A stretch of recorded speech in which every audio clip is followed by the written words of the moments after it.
श्रीगुरुभ्यो नमः।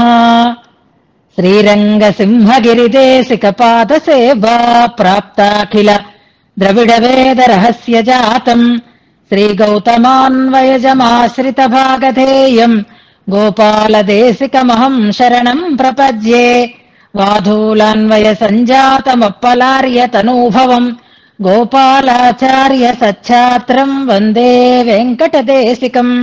श्रीवात्स्य वरदाचार्य पौत्रम् तत्पदसंश्रयम् तातार्यतनयम् वन्दे रघुनाथाह्वयम् गुरुम्। काश्यपान्वय सञ्जातम् नारायणपदाश्रितम् శ్రీమన్నారాయణం వందే యతీశ్వరశ్రియాజుషం. సద్గ్రంథాధ్యయన సంగోష్ఠిని ఈనాటి వ్యాసంగానికి సాదరంగా ఆహ్వానిస్తూ కలిసి ప్రార్థన చేసుకుందాం.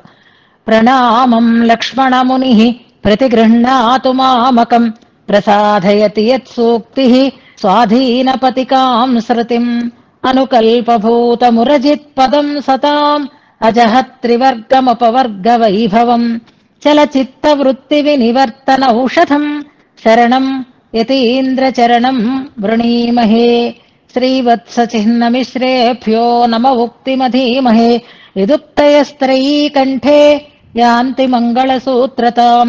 శ్రీయామునార్యపదపంకజసక్తచిత్తే శ్రీమత్పరాంకుశగురూత్తమలబ్ధవిద్యే శ్రీలక్ష్మణే మునివరేర్పిత సర్వభావం శ్రీవత్సచిహ్న గురుమన్వహమాశ్రయామి. జయతు జయతు దేవః కేశవః క్లేశహారీ జయతు జయతు నాథో భాష్యకారో యతీనాం. జయతు జయతు నిత్యం కూరనాథో మహాత్మా జయతు జయతు భవ్యా భారతీ తస్య దివ్యా.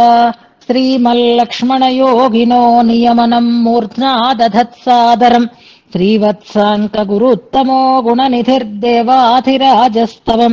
దివ్యం యం విరచయ్య దృష్టిమతులాం లేభే స ఏష సవో జిహ్వాగ్రే మమ దోషగంధవిధురో నిత్యం సముజృంభతాం.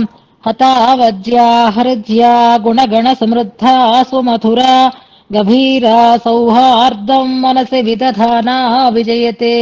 యదీయా శ్రీసూక్తి సకలు భగవాన్ భద్రచరితో గురుః శ్రీవత్సాంకో నివసతు మదీయే హృది సదా.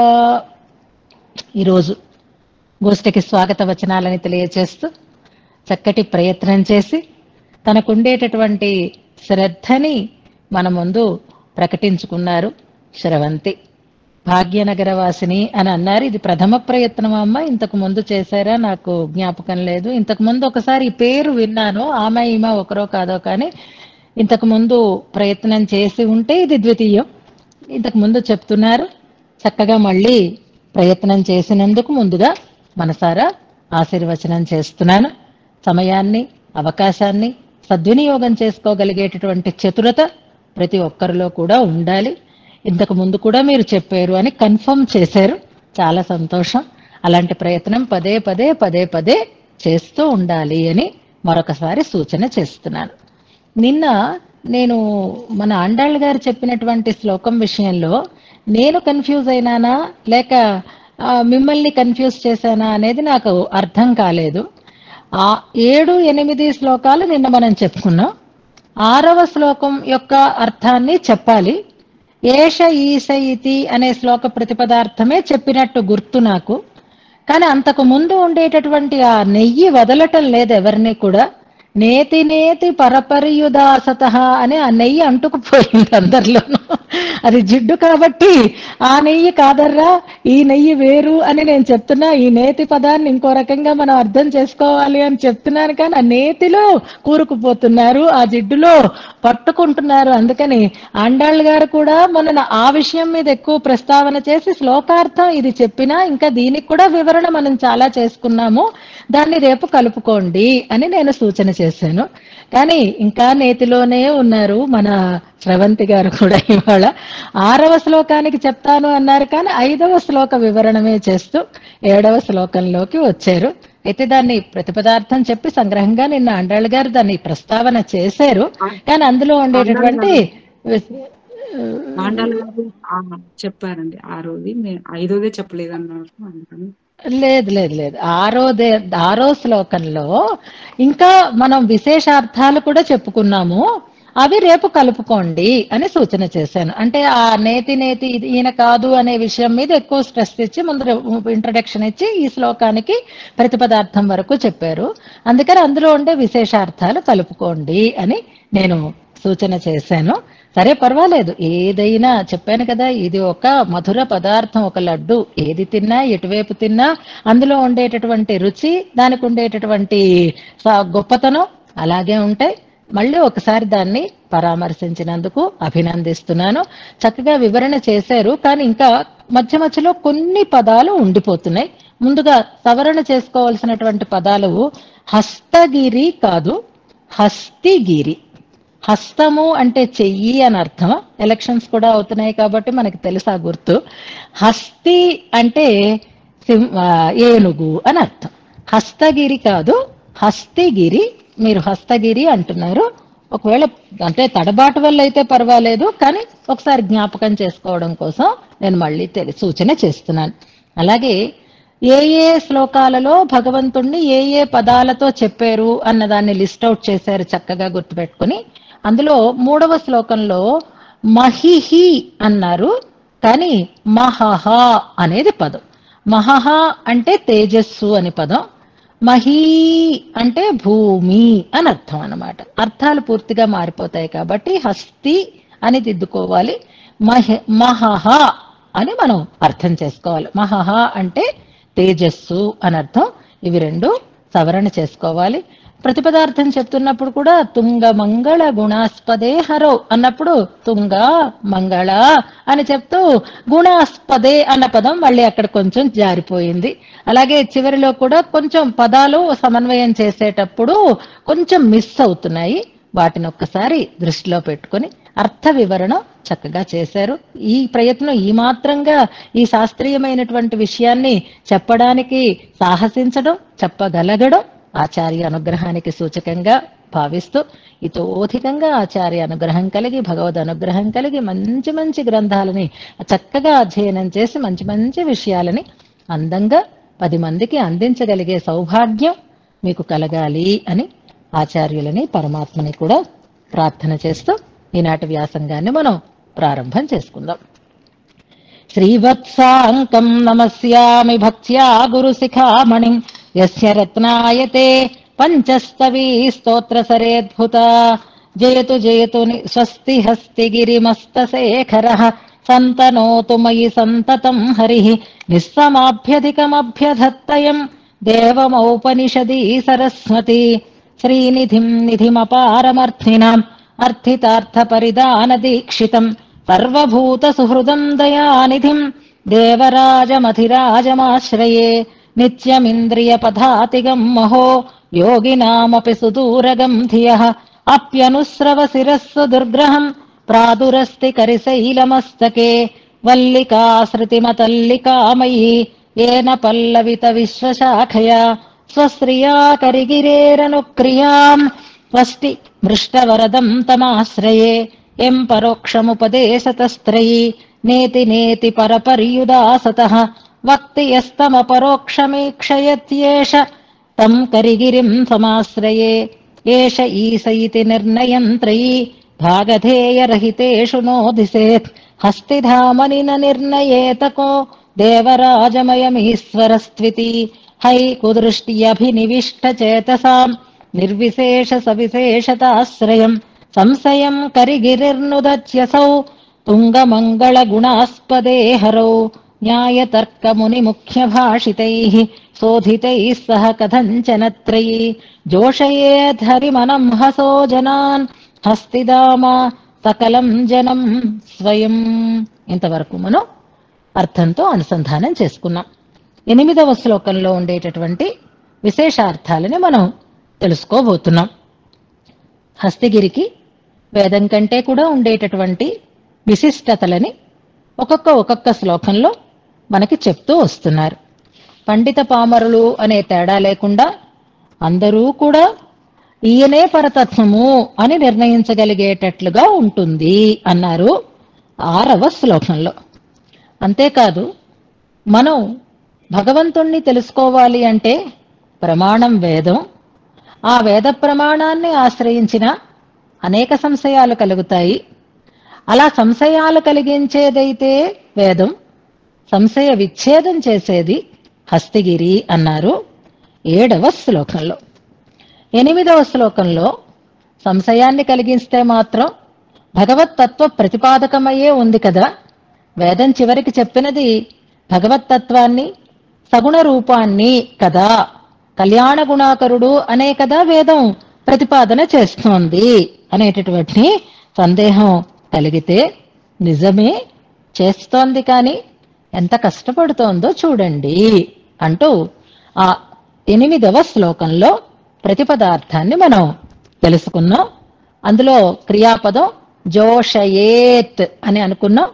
దానికి ఇంకొక క్రియాపదాన్ని తెచ్చుకోవాలి, జోషయతి అని తెచ్చుకోవాలి అని మనం అనుకున్నాం. వేదం ద్వారా తత్వాన్ని తెలుసుకోవటం అనేది అంత సులభమైనటువంటి విషయం కాదు. ఒకవేళ వేదాన్ని ప్రమాణంగా తీసుకున్న తత్వ దర్శనం చేయాలి అంటే భగవద్భక్తి ఉండాలి అని వైకుంఠస్తవంలో కూరత్తాళ్వాన్ చెప్పిన శ్లోకాలనే ఇవాళ ఒకసారి మనం తెలుసుకుందాము అని అనుకున్నాం. ఈ శ్లోకంలో శోధితైః అని ఒక పదం ఉంది, కథంచన అని ఒక పదం ఉంది. 8వ శ్లోకమే ఒకసారి చూడండి. మిగిలినవన్నీ మనకి స్పష్టంగానే ఉన్నాయి. వేదం వల్ల విజ్ఞానాన్ని పొందేటటువంటి వారు, భగవత్తత్వాన్ని తెలుసుకునేటటువంటి వారు ఎవరు అంటే అనంహసులు అయినటువంటి వ్యక్తులు అన్నారు. అంహః అంటే పాపము, అనంహః అంటే పాపము లేకుండా ఉండుట అనర్థం. అనంహసః అంటే పాపము లేని వారు అనేటటువంటి అర్థంలో మనకి అనంహసో జనాన్ అనేటటువంటి పదం దగ్గర చెప్పారు. భగవంతుడి విషయంలో భక్తి కలగాలి అంటే ఎంత కష్టమో మనకి ఒక ప్రమాణాన్ని చూపిస్తారు. అంటే ఇవాళ మనం ఎంత అదృష్టాన్ని పొంది ఉన్నాము అని భావించటం కోసం చెప్తున్నాను. ఇది ఎన్ని జన్మల ఫలము అనేది తెలుసుకోవడం కోసం ఈ ప్రమాణాన్ని, ఈ శ్లోకాన్ని ఒకసారి జ్ఞాపకం చేసుకుందాం. జన్మాంతర సహస్రేషు తపో జ్ఞాన సమాధిభిః నరాణాం క్షీణపాపానాం కృష్ణే భక్తి ప్రజాయతే అంటారు. జన్మాంతర సహస్రేషు అంటే కొన్ని వేల జన్మలలో, తపో జ్ఞాన సమాధిభిః ఒక సాధనం కాదు, ఇన్ని రకాలైనటువంటి సాధనాలతోటి కూడా మనం ప్రయత్నం చేస్తే అప్పుడు మనకి ఉండేటటువంటి ఆటంకం తొలగుతుంది. ఆ ఆటంకం ఏది అంటే యథార్థ జ్ఞానాన్ని పొందకుండా చేసేటటువంటి పాపం. దాన్నే కుదృష్టి అని అనుకుంటున్నాం కదా. నరాణాం క్షీణ పాపానాం, ఆ పాపం పోవడానికి కొన్ని వేల జన్మలు ఎత్తి తపస్సు, జ్ఞానము, సమాధి మొదలైనటువంటి వాటి ద్వారా పాపాన్ని పోగొట్టుకుంటే, అలా పోగొట్టుకున్నటువంటి వారికి కృష్ణే భక్తి ప్రజాయతే భగవంతుడి విషయంలో భక్తి కలుగుతుంది అని మనకి అక్కడ చెప్పడం. కథంచన అంటే ఎంత ఆయాస పడితే, ఎంత శ్రమ పడితే అటువంటి భక్తి కలుగుతుందో ఆ భక్తి కలిగినటువంటి నేత్రానికే యథార్థ దృష్టి కలుగుతుంది అనడానికి కథంచన అంటే ఇప్పుడు వేదం ప్రతిపాదన చేస్తోంది. వేదం చేత చెప్పబడిన దాన్ని తెలుసుకోగలుగుతున్నారు. వేదాన్ని అభ్యసనం చేసినటువంటి వారు వేదవేత్తలు. కానీ వాళ్ళు పాపరహితులై ఉండడానికి ఎంత కష్టపడ్డారో అలా పాపరహితులై ఎలా భగవద్భక్తిని పొందేరు అంటే దానికి ఒక పెద్ద ప్రాసెస్ ఉంది అని మనకి అదంతా తెలియచేస్తూ అనంహసో జనాన్ అని అంటూ కథంచన మొత్తానికి అని అంటాను చూసారా, చివరికి చేరుకున్నాం, మొత్తానికి సాధించాం అని అంటారు. అలాంటి అర్థం వచ్చేటట్లుగా మొత్తం మీద పాపరహితులైనటువంటి వారికి భగవత్తత్వం ప్రకటితమవుతుంది వేదం ద్వారా అని చెప్పారు. అంచేత కథంచన అనే పదం ద్వారా అది ఎంత కష్ట సాధ్యమైనదో మనకి తెలియచేస్తున్నారు. అంతేకాదు సాక్షాత్తుగా వేదం ఒక్కటి మనకి విశిష్టమైనటువంటి విజ్ఞానాన్ని అందించలేదు అంటే మనం అలా అందుకోలేం. ఆ వేదంలో చెప్పబడినటువంటి అర్థాన్ని మళ్ళీ దాన్ని బాగా పెద్దది చేసి చూపించేటట్లుగా ఉండేటటువంటి గ్రంథాలని మనం పట్టుకోవాలి. మామూలు అద్దంలో కనపడిన దాన్ని భూతద్దంలో మనం పెద్దది చేసి చూసుకున్నట్లుగా వేదంలో మనకి ప్రతిపాదింపబడినటువంటి విషయము ఉపబృంహణాల ద్వారా విస్తృతంగా తెలియచెప్పబడుతూ ఉంటాయి. ఆ ఉపబృంహణాలే న్యాయము, తర్కము, మునిముఖ్యుల యొక్క భాషితములు అంటూ మనం అక్కడ లిస్ట్ అవుట్ చేసుకున్నాం. ప్రధానంగా శాస్త్రాల కంటే కూడా, మీమాంసాది గ్రంథాల కంటే కూడా మునిముఖ్య భాషితం, మహానుభావులైనటువంటి పెద్దలు చెప్పినటువంటి మాటలు, వాటి ద్వారా విషయాన్ని శోధించి అంటారు. అంటే విషయంలో ఉండేటటువంటి సారాన్ని మనం గ్రహించి అంటారు.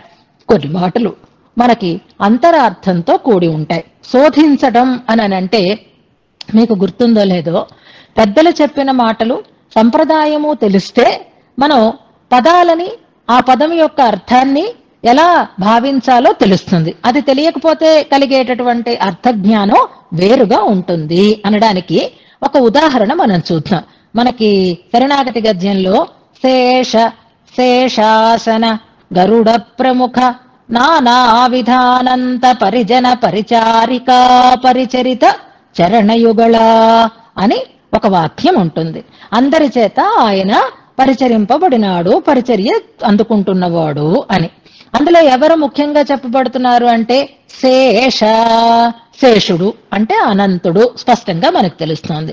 గరుడ, అక్కడ గరుడ పదం ద్వారా స్పష్టంగా మనకు తెలుస్తోంది.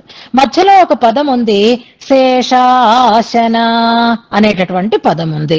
శేషాసనుడు, అసనం అంటే తినడం, శేషాసనుడు అంటే శేషుణ్ణి తినేవాడు అనంటే, శేషపదం మనకి పాములని చెప్తూ ఉంటే పాములని తినేవాడు అంటే గరుడు అనే అర్థం వస్తే మళ్ళీ గరుడ పదం ఎందుకు చేశారు? లేక గరుడ పదానికి శేషాసనుడు అనేది మనకి విశేషణమవుతుందా అని కేవల పదార్థ జ్ఞానం కలిగితే మనకి భాషించేటటువంటి అర్థం శేషాసన అనే పదానికి ఒక అర్థం వస్తుంది.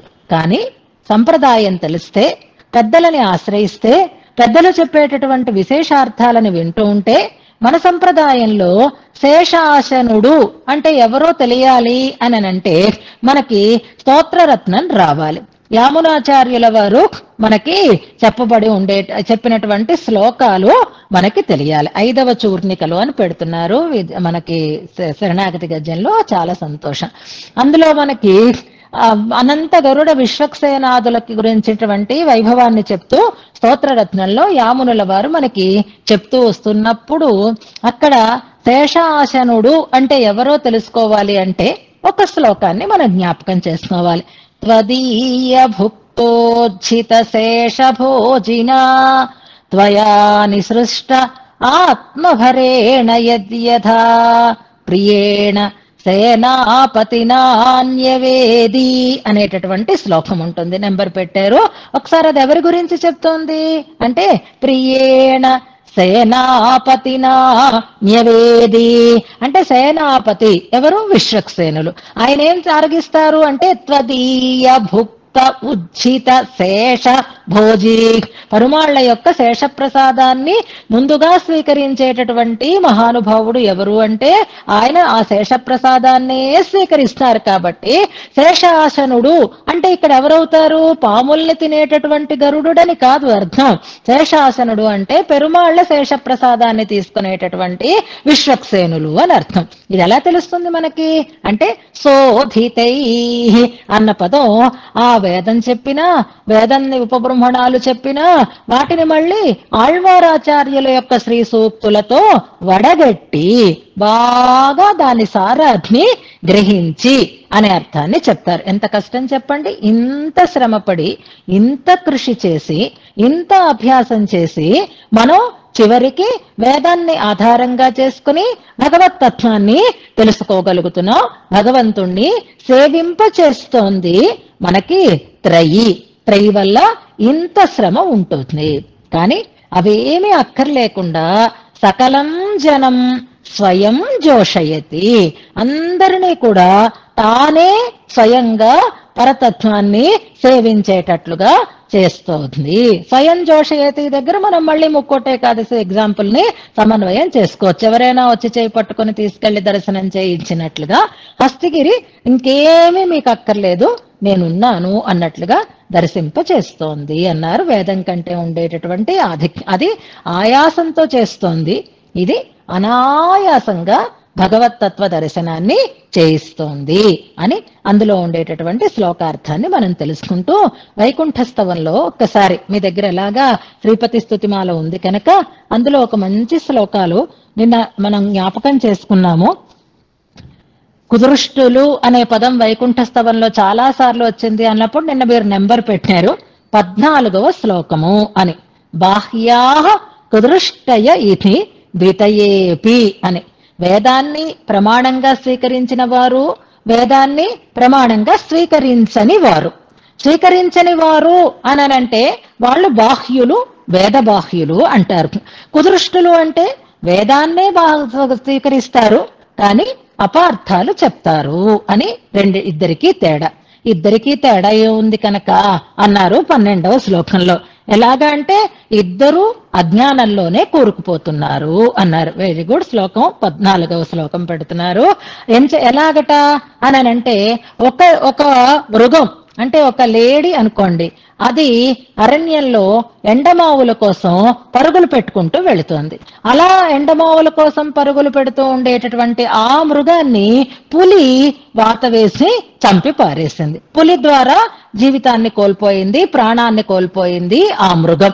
ఇంకొక మృగం ఉంది, అది ఒక చక్కటి కాసారం దగ్గరికి వెళ్ళింది, ఒక సరస్సు దగ్గరికి వెళ్ళింది నీరు తాగుదామని.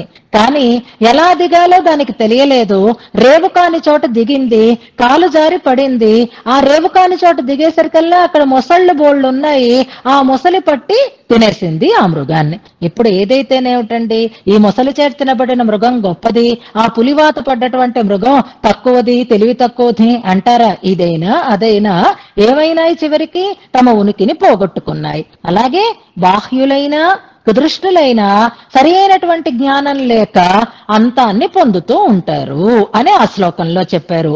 తర్వాత మరి ఎవరు తెలుసుకుంటారు, ఎవరు అదృష్టవంతులు అంటే ఉపబ్రహ్మణాలతో భగవత్తత్వాన్ని తెలుసుకునేవారు. 15వ శ్లోకం చూడండి, చదివితే మీకు అర్థం తెలిసిపోతుంది. న్యాయ స్మృతి ప్రభృతిభిః భవతాని సృష్టైః వేదోపబ్రహ్మణ విధౌ ఉచితైరుపాయైః. ఇక్కడ శ్లోకం కూడా న్యాయ తర్క ముని ముఖ్య భాషితైః అని ప్రారంభమవుతోంది కనుక ఈ శ్లోక సంఖ్య మనం అక్కడ సమానంగా వేసుకోవచ్చు. శృత్యర్థమర్థమివ భానుకరైర్విభేజుః.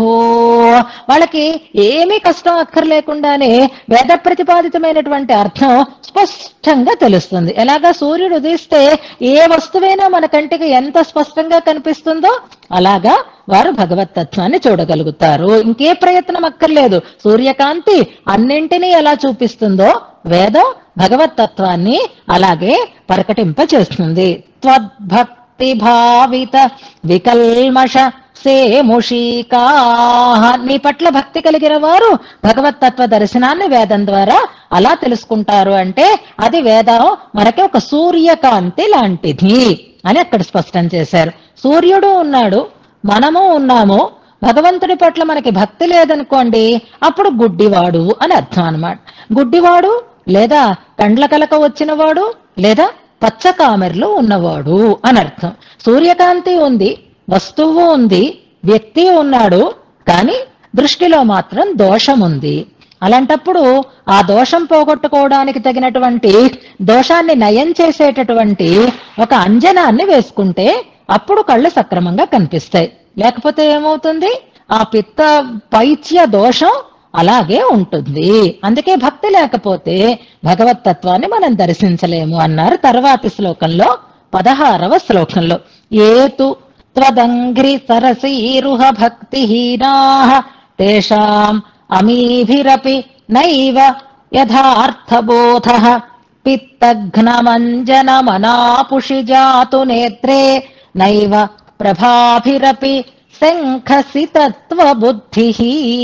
ఎప్పుడైనా ఎవరైనా పెద్దల గురించి కానీ, మంచి విషయాన్ని గురించి కానీ, మంచి వ్యక్తుల గురించినటువంటి కానీ తప్పుడు ప్రసంగాలు కనుక చేస్తే, మనకి కనుక సరియైనటువంటి జ్ఞానం ఉండి ప్రేమ ఉంటే ఆ తప్పుడు ప్రసంగాలు మన చెవికి ఎక్కవు. అంటే మనకప్పుడు పైత్య దోషం ఉండదు, పచ్చకామర్లు ఉండవు. అలా కాకుండా ఎవరు పెడితే వాళ్ళు చెప్పే మాటల్ని నమ్మి మనం కూడా అపార్థం చేసుకుని మనం కూడా పెద్దల్ని దూషిస్తే అప్పుడు మనం పచ్చకామర్లలోగా ఉన్నవాళ్ళం. ఎప్పుడు మనకు చెవికెక్కవు అంటే ప్రేమ ఉంటే చెవికెక్కవు. ఆ ప్రేమే భక్తి. భక్తి పట్ల భక్తి కలిగి ఉంటే భగవద్ విషయం మనకి సక్రమంగా అర్థం అవుతుంది అని అన్నారు. ఎందుకండి ఆ కన్ఫ్యూజన్ అవేం అక్కర్లేదంటోంది హస్తిగిరి.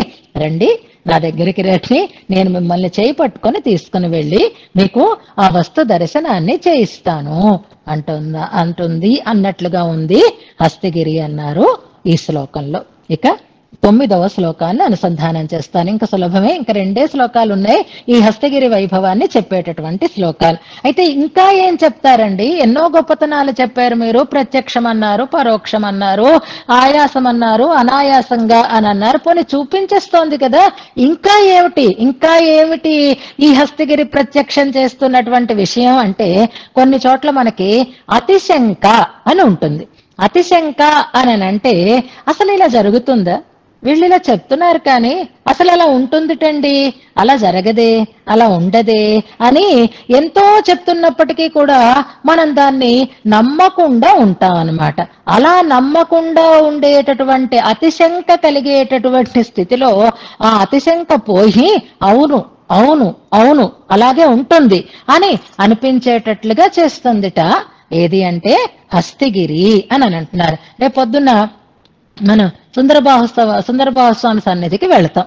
వెళ్ళిన వాళ్ళు కొందరు, వెళ్ళని వాళ్ళు కొందరు ఉన్నారు. ఇప్పుడు వెళ్ళిన వాళ్ళు మరింత ఫోజులు కొడతారు. వచ్చిన తర్వాత ఎంత బాగా జరిగింది అనుకున్నావు, ఎంత ఇంకా స్వామివారైతే ఇంకా మాతోటే మాట్లాడుతున్నారు, ఇలాగా ఏవేవో మీకు వాళ్ళ స్వభావాలని బట్టి వాళ్ళు అసలే ఉన్నదాన్ని ఇంతదాన్ని అంత చేసి చెప్తూ ఉంటారు.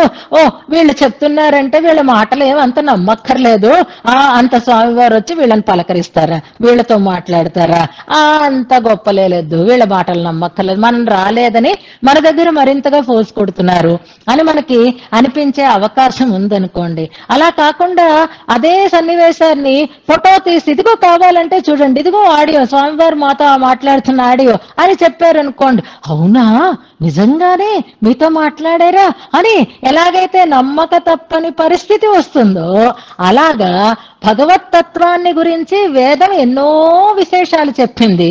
ఇన్ని విశేషాలు కలిగినటువంటి వస్తువు ఉంటుందా, నిజంగా ఆ తత్వం అలా ఉంటుందా అని మీకు అతిశంక కలిగితే ఉంటుంది అని అనిపించేస్తుంది మీకు ఎప్పుడు హస్తగిరి మీద వరదరాజుని కనుక చూసినట్లయితే అంటున్నారు ఈ శ్లోకంలో. శ్లోకం చదువుతున్నాను, గమనించండి.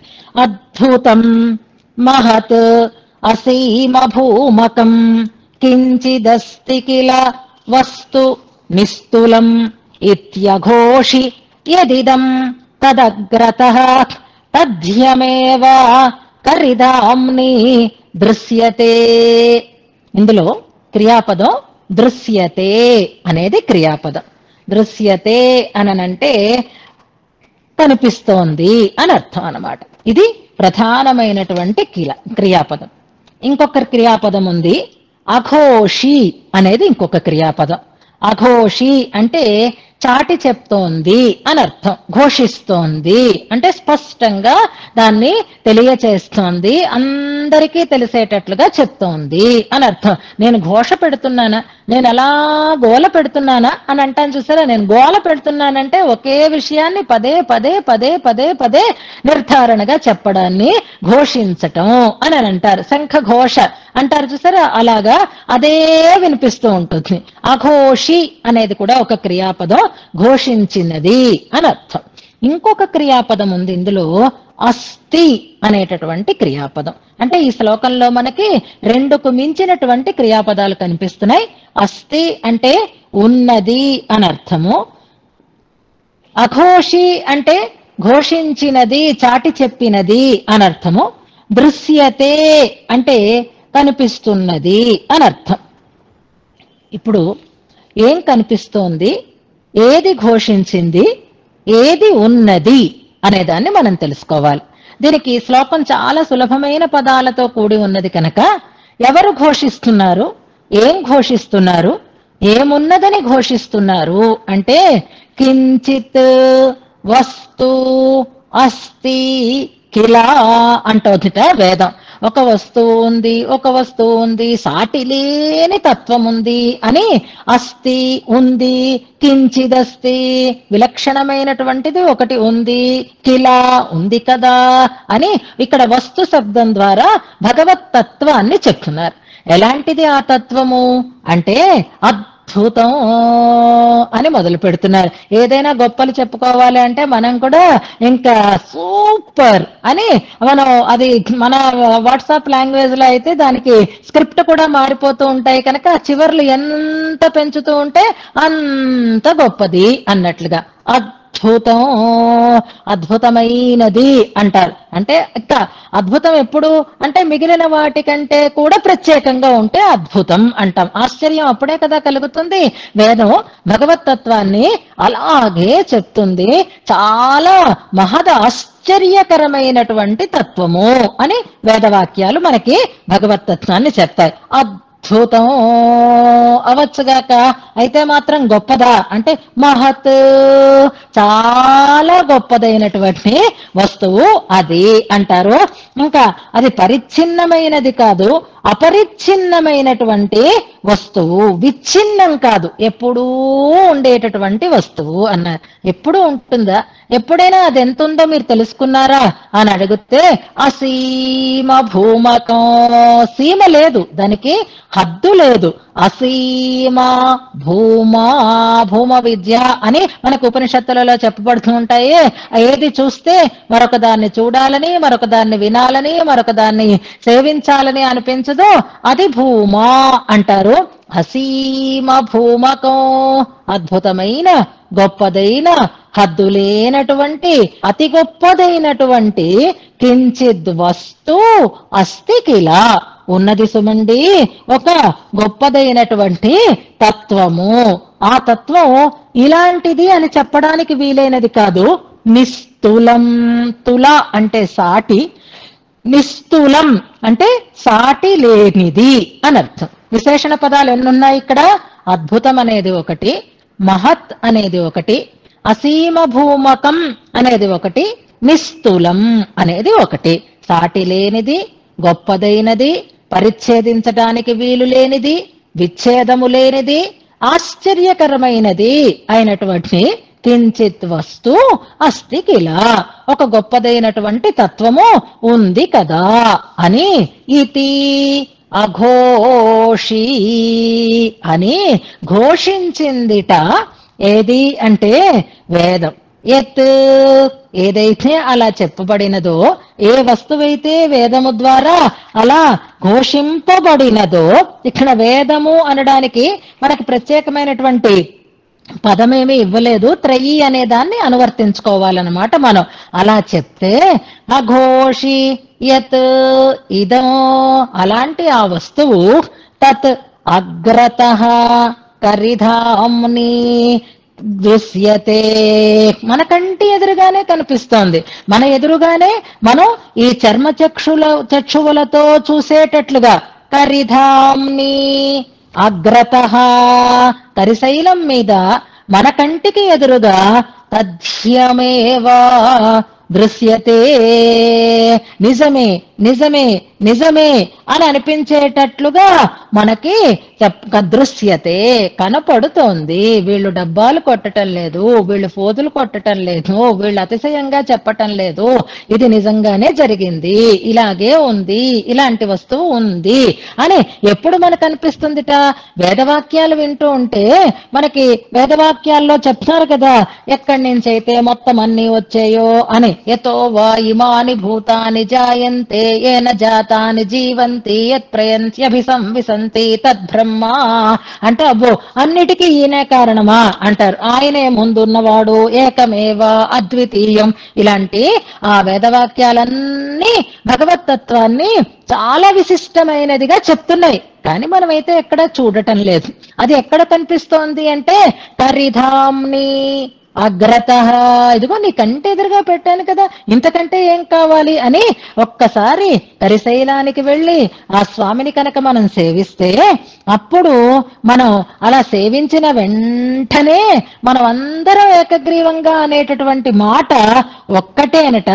వేదం సొన్నదు ఒక్కుం ఒక్కుం ఒక్కుం అని రాస్తారు మనకి అన్నంగరాచార్య స్వామి వారు వ్యాఖ్యానంలో.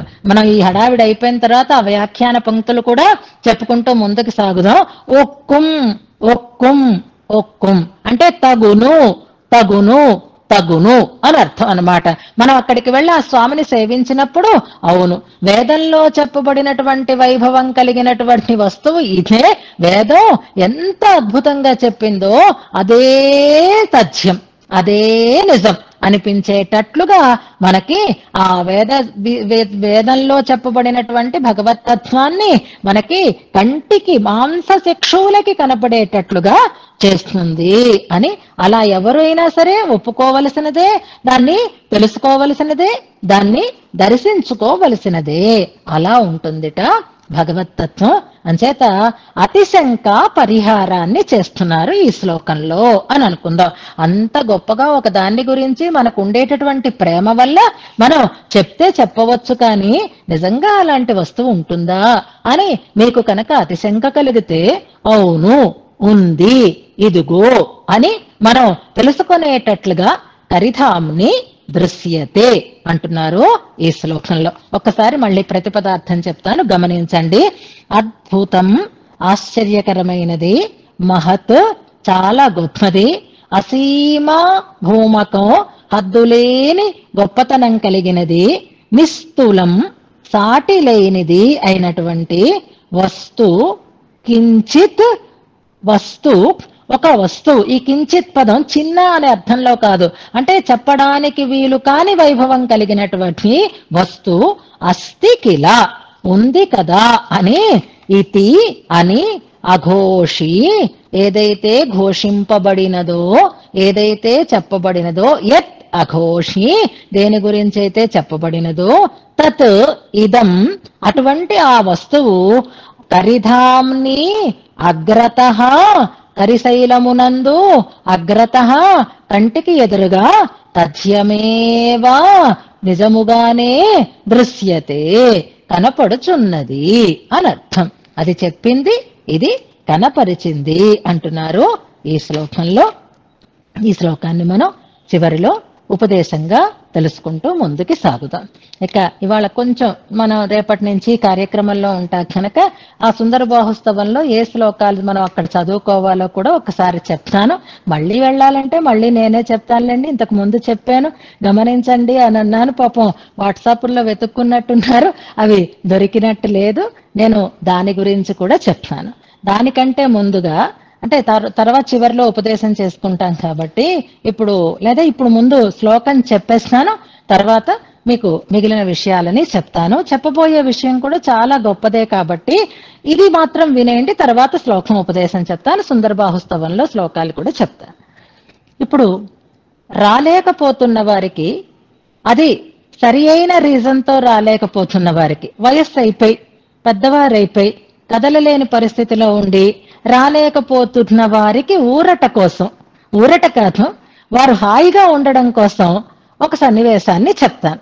తర్వాత ఇంట్లో అవకాశాలు లేక, ఇంట్లో వారు అనుమతించక రాలేకపోతున్న వారు కొంతమంది ఉంటారు.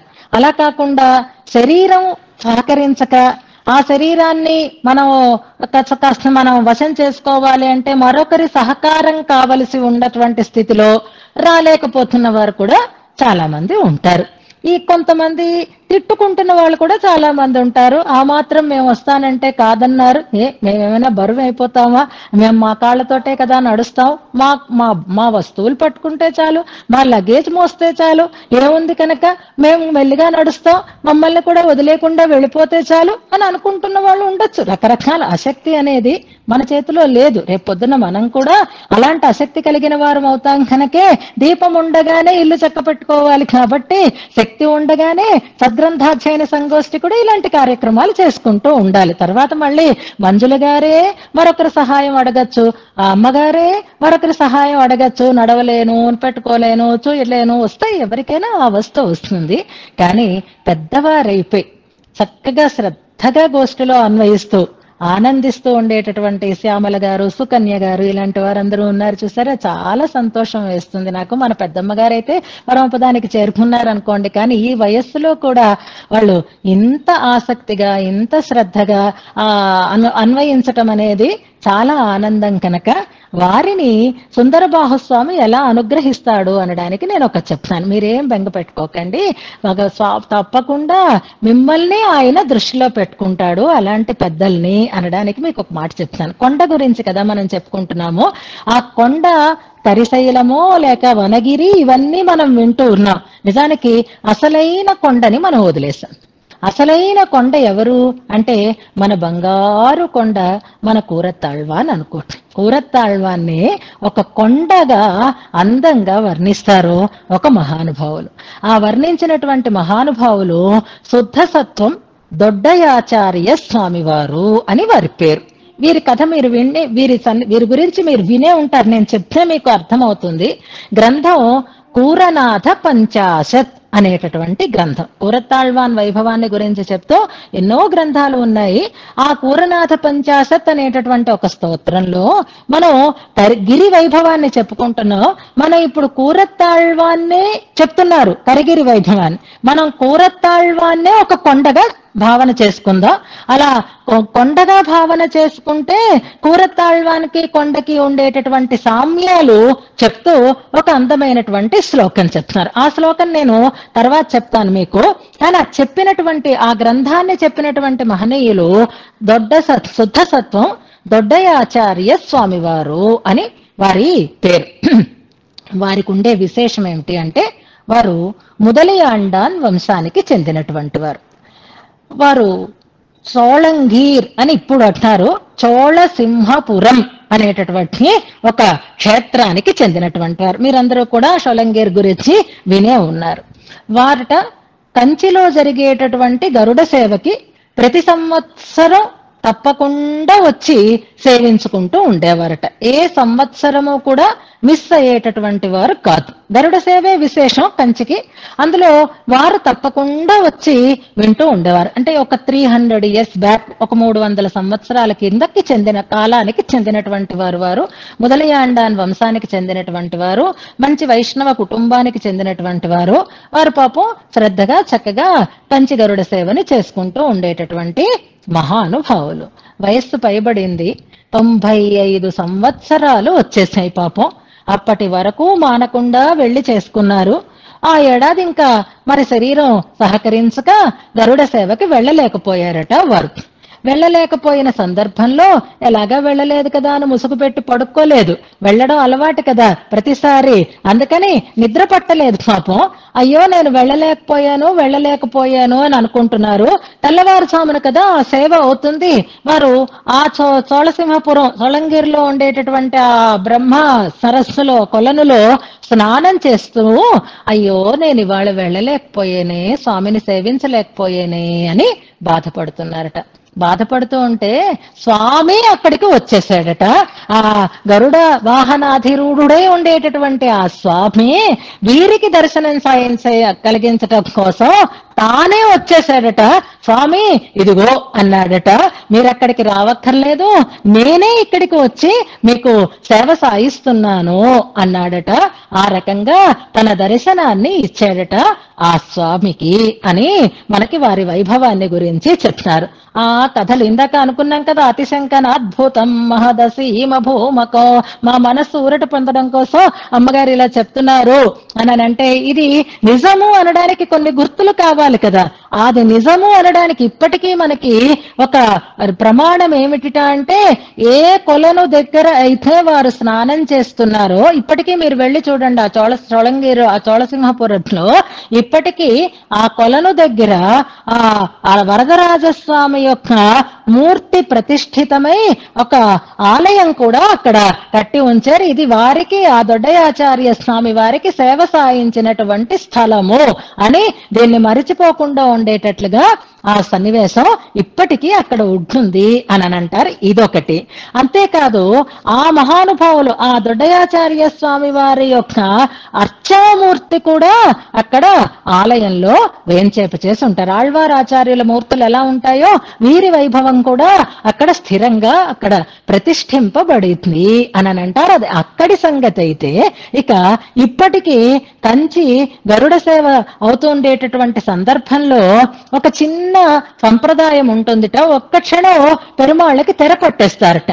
తెర పట్టేసి ఆ తర్వాత తీసి హారతిస్తారట.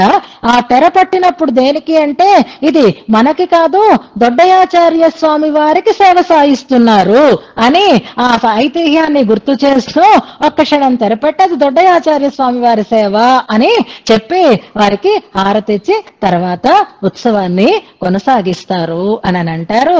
ఇది నిజంగా మనసు ఉంటే, నిజంగా రుచి ఉంటే, అదే ఆలోచన ఉండేటటువంటి భక్తుల విషయంలో స్వామికి ఉండేటటువంటి దయ, స్వామి దర్శనాన్ని అనుగ్రహించినటువంటి తీరు కనుక పెద్దలెవ్వరూ ఏమీ విచారించకండి.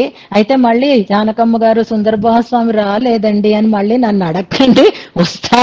వస్తాడనే మనకి విశ్వాసం కోసమే ఇలాంటి చరిత్రలు మనకి పెద్దలు తెలియచేస్తూ ఉంటారు. నిశ్చింతగా ఉండండి. ఆ సమయంలో ఆ స్వామివారు వేయించేసి ఉంటారు. స్వామివారిని వీళ్ళు ఎదుర్కొని ఉంటారు. నిజంగా ఎదుర్కోలవి కూడా మంచిగా ఏర్పాటు చేస్తున్నారు మనకి మాధవన్ స్వామి. కనులతో చూద్దాం, వెళదాం. మళ్ళీ శరీరం తగ్గిపోతుంది, శక్తి తగ్గిపోతుంది కదా. అప్పుడు మనకి ఇవాళ చెప్తారు జానకమ్మ గారు మీరేం విచారించకండి, హాయిగా ఇంట్లో ఉండండి, మేము వెళ్ళి కార్యక్రమం చేసుకొని వస్తాం అని చెప్పే రోజులు కూడా వస్తాయి. అందుకని అహోబిల స్వామి వారు వచ్చినప్పుడే ఏనుగుతో ముందుని అలాగా చక్కగా ఆ ఏనుగు ఆడుతూ వెళుతూ ఉంటే స్వామిని తీసుకుని వెళ్ళారు. ఇప్పుడు మన స్వామివారు చిన్నజీయర స్వామివారు వస్తే అసలు ప్రత్యక్ష ఎంబెరుమానార్ అని మాధవన్ స్వామి మురిసిపోతూ ఉంటారు. అలా స్వాగతిస్తారు. మనమేమి కష్టపడక్కర్లేదు. మనం అలాంటి ఏర్పాట్లు అన్ని చేసుకోక్కర్లేకుండా మన తరఫున చేసేటటువంటి భాగవతోత్సవములు అక్కడ ఉంటే నిలబడమే. స్వామి పరివారంగా నిలబడి కనులారా వారిని సేవిస్తూ వారిని ఆహ్వానించుకోవడం దగ్గర నుంచి మళ్ళీ వారిని చక్కగా ఆనందంగా కారెక్కించటం వరకు అన్ని సన్నివేశాలని మీరు మనసులో స్మరణ చేసుకుంటూ నిశ్చింతగా సేవిద్దురుగానే స్వామి దృష్టి, ఆచార్యుల దృష్టి అందరి మీద ఉంటుంది. భగవంతుని దృష్టి కూడా అందరి మీద ఉంటుంది. రాలేకపోతున్న వాళ్ళు ఏమి ఎక్కువ బెంగపడకండి. అలానే ప్రతిసారి ఇదే ఇంకా నిశ్చయం చేసేసుకున్నాం అమ్మయ్యా మరి ఇంకా ఖర్చు తగ్గింది అని మాత్రం అనుకోకండి. వెళ్ళిన వాళ్ళు నిజంగా అదృష్టవంతులే. మరి శుద్ధసత్వం దొడయాచార్య స్వామి వారు కూడా 95 సంవత్సరాలు వచ్చే వరకు వెళ్ళారు. 30 ఏళ్ల నుంచే నేను కదలలేను, నేను రాలేను, నాకుంట్లో బాగోలేదు అని అనుకోలేదు. అలాంటి అవకాశం రావడం కూడా అదృష్టమే. కానీ ముఖ్యంగా ఈ మాట చెప్తున్నది 90 సంవత్సరాలు 80 సంవత్సరాలు దాటి చక్కగా ఆరోగ్యంగా ఉండేటటువంటి మహనీయులు ఇంటి దగ్గర నుంచే ఆ దృశ్యాన్ని సేవించి తరించగలుగుతారు. మేము కూడా అలాగే మీ అందరినీ తలుచుకుని ఆచార్యులని ప్రార్థన చేసుకుంటాము అని వారికి మనవి చేస్తున్నాను. ఇక కూరత్తాళ్వాన్ని కొండగా నిరూపణ చేసినటువంటి శ్లోకాన్ని మనం తర్వాత